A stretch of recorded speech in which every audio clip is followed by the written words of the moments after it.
was just asking about More Than One Box because it's a complicated title, but tell us what that means. Well, for me, it is representative of people who have more than one race or, mixed race family. So I am what we kind of call the loving generation, which was after interracial marriage was made legal in the United States. And so when you have to check your race, when I was a kid growing up, there would only be room to check one place, so right. One box. And I'm more than one box, and I think most of us are, right? It's right. not Sure. just about race, Yeah. it's also about culture. Yeah. When you say that as a child, that does kind of shape like a lot of things, and part of your goal here with this is to reach all generations and educate people. Yeah, and I think that it's interesting you bring that up because Kimberly Ming and I hosted it. She's also a poet and an activist and things like that, and she's younger than me, and so she feels like that her take on it is a little bit different, and she feels like those of us from the little bit older generation, sort of that 11 generation, that we have a different kind of feeling about our race and identity. So I do think more people are kind of jumping on. You can see it. Multiracial people are the fastest growing demographic in the United States, and Colorado is no exception. So who do you think would get the most out of this, and what is the event? Describe the event a little bit more to us. Thank you.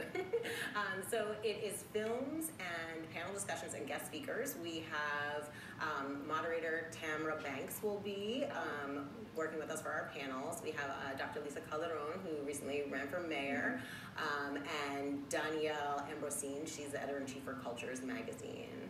So we have all these speakers, and then we'll also have sort of guided conversations. And we will be screening my film, which is called All Mixed Up, Our Changing Racial Identities, and it's a 40-minute documentary about mixed race. So this is tomorrow? This is tomorrow. At noon. There will be a light lunch.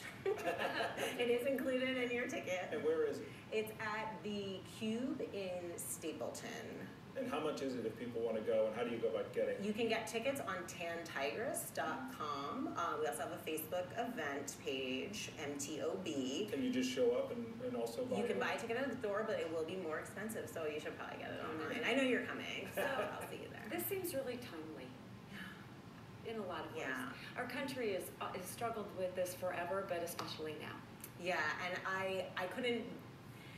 What's sort of ironic about it is I'm planning this event in a community called Stapleton, which has the name of the former mayor, who was a high-ranking member in the Ku Klux Klan. A complicated historical figure, to say the least. Yeah. So for me, it's pretty simple. I'm like, you were in the Klan. Let's change things up a little bit.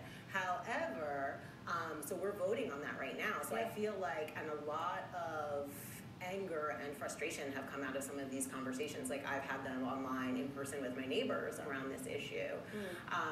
And we recently had some hate speech written on the walls in Stapleton. And so I think that having this event now, just right after such a terrible incident, it's a great time for the community to come together, and so I'm really hoping that like my neighbors will come, and I think listening to other people's stories, like that Empathy Museum project, I think that empathy leads to understanding, and then I think, Well, the event is tomorrow at noon at the Cube in Stapleton. Rebecca, thanks for joining us. Thanks, guys. Good luck. Hopefully you have a good event. Thank you so much. We'll be right back. Thanks.